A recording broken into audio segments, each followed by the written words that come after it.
European leaders have reinforced their support for Ukraine following a dramatic row between Donald Trump and Volodymyr Zelenskyy at the White House. French President Emmanuel Macron called Russia the aggressor in the war against Ukraine, while EU Foreign Policy Chief Kaja Kallas suggested the alliance between the US and Europe needed a new leader. Talks at the Oval Office descended into a fiery argument, with Trump accusing Zelenskyy of being disrespectful. It's thrown into doubt a planned minerals deal between the two countries and US backing for Ukraine. What began as a polite meeting between US President Trump and Ukraine's Volodymyr Zelenskyy quickly turned into an unprecedented exchange at the Oval Office. Your country is in big trouble. Can I Wait a answer? minute. No. You've done a lot of talking.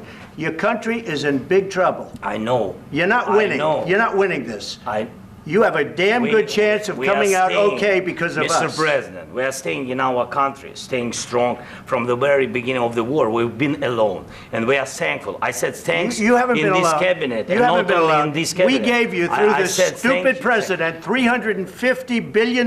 You voted we gave for you your military president. equipment, You and your voted men for are your brave, president. but they had to use our military. What about West? If you didn't have our military equipment, if you didn't have our military equipment, this war would have been over in 2 weeks. In 3 days, I heard it from Putin. In 3 days, this is something maybe new. less. In 2 weeks, of course, yes. It's going to be a very hard thing to do business like this.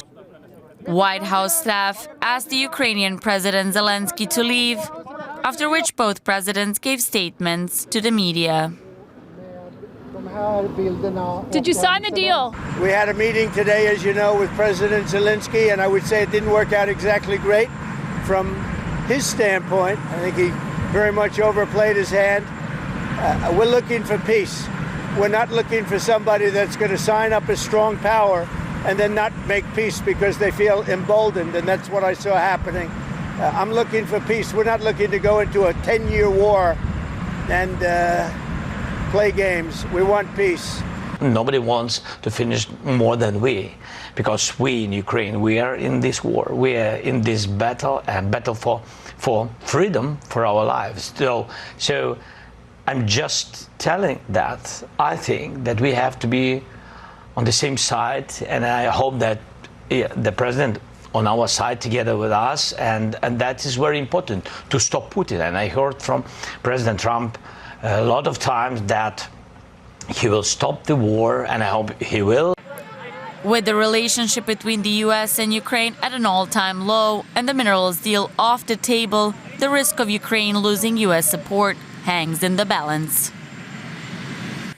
DW reporter Stefan Simons is at the epicenter of this diplomatic earthquake in Washington, D.C. Stefan, Trump said many things. Among them, Zelenskyy overplayed his hand and was not grateful for US support. How is that particular point being analysed and digested in the US? Depends on who you ask, but first a word to this whole meeting. That was a shouting match, and that was a opportunity to actually achieve something, and that was thrown out of the window. That is what pretty much everybody agrees on who is not in the cabinet, or a staunch Republican or a staunch supporter of Donald Trump. So again, decades of diplomatic code and etiquette were thrown out of the window here, and that was absolutely historic and unprecedented. You could basically hear jaws drop here all over town of people who watched this in embassies, in offices, and everywhere else. Unbelievable. Now to your question. I'm sorry, but I had to say that.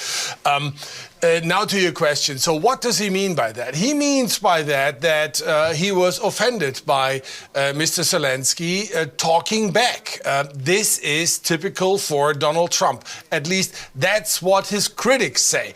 He likes to have guests kiss the ring, be very, very full of praise for him, and so that he can feel honored. Now, the Republicans, of course, and the cabinet members were really, really quick to defend the president and to justify what happened in this Oval Office, this shouting match. Yeah, just on that, Senator Lindsey Graham has been a staunch supporter of Ukraine, but had little sympathy for Zelenskyy last night. Stay with me. Let's take a listen to his reaction to the Oval Office argument. Somebody asked me, am I embarrassed about Trump? I have never been more proud of the president. I was very proud of J.D. Vance, standing up for our country. We want to be helpful. What I saw in the Oval Office was disrespectful, and I don't know if we can ever do business with Zelenskyy again. He either needs to resign and send somebody over that we can do business with, or he needs to change. Stefan, still with me. Zelenskyy said he wants to salvage the relationship with the US. Can it be saved? Possibly. It probably appears now so close to what had just happened a few hours ago as not possible. I think let pass a few days and maybe cooler minds will prevail. You know, Lindsey Graham, Senator Lindsey Graham, they call him the Trump whisperer here in Washington, D.C.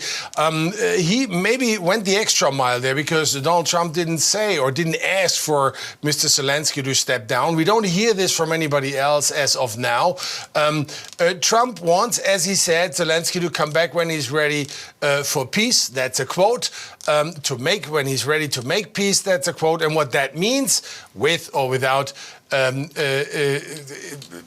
Graham's input, is that Mr. Zelenskyy is thankful and expresses this thanks to America and to Donald Trump. As long as Zelenskyy is not able or willing to do this, he will definitely not be welcomed by Donald Trump and this White House. Stefan, it seems strange to ask about the minerals deal now, but we understand that there is no deal on minerals. How did it come to this, since the purpose of Zelenskyy's visit was mostly to secure that agreement? Yeah, there's a lot of head scratching going on this one, because it was actually Donald Trump was really keen on inking this deal. You know, it was pretty much a good deal for the U.S. Access to minerals and rare earth for the foreseeable future, and the profits of the sale of those items by Ukraine on the international market. And now this all fell apart. Now there's a lot of people here, former diplomats, politicians, experts, they say, you know, they can't really make sense of this, why this was squandered, this opportunity to actually sign it. In all fairness, President Zelenskyy was never very keen on signing this deal. This had to be renegotiated. Now he was ready to sign it, and then J.D. Vance came with this assault, with this attack on Zelenskyy, which brought this entire meeting down, and of course now also this deal. So this deal is off the table. That's at least what the experts say here, what observers say. Deal off the table for now. Can it be revived? Who knows? And again, everybody says or has a feeling here, at least those people who are very critical of what went down here in the Oval Office say that almost felt like an ambush. Now, why that happened, nobody knows. DW reporter Stefan Simons in Washington, D.C. Thank you so much.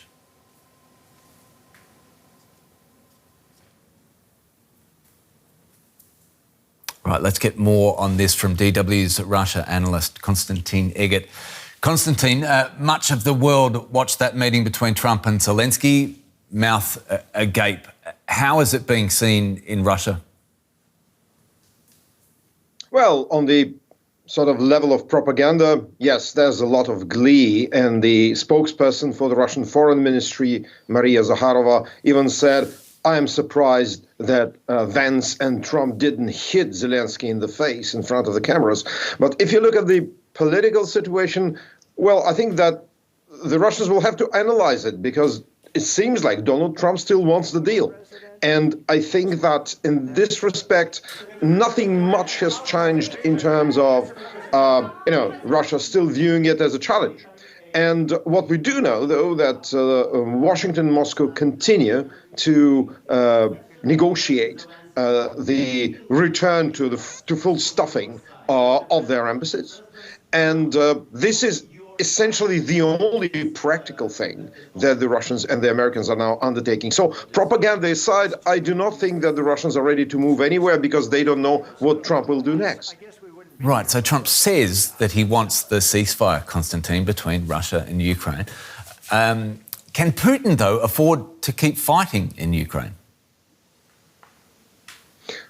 Well, look, first of all, the ceasefire does not depend on Donald Trump, and it depends on the situation on the ground. Essentially, it still depends, first and foremost of all, on President Zelenskyy and his decision. It's his decision, it's his call. You cannot have anything on the ground, and you cannot have actually any deal without Ukraine, and this is just a simple fact of life.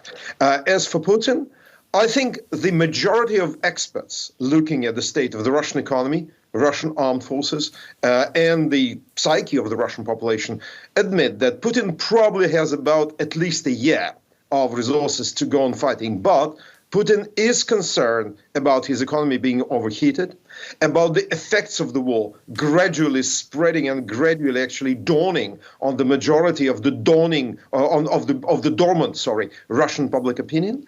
And he does want the deal, but I do not think that he is not able to fight right now. So the Russians will continue to shell Ukraine. We've seen massive nightly attacks on the city of Kharkiv recently. And I suppose that in this respect, we will not see any major change on the ground as far as the Russians are concerned in the coming weeks or months. DW Russia analyst Konstantin Eggert, thank you.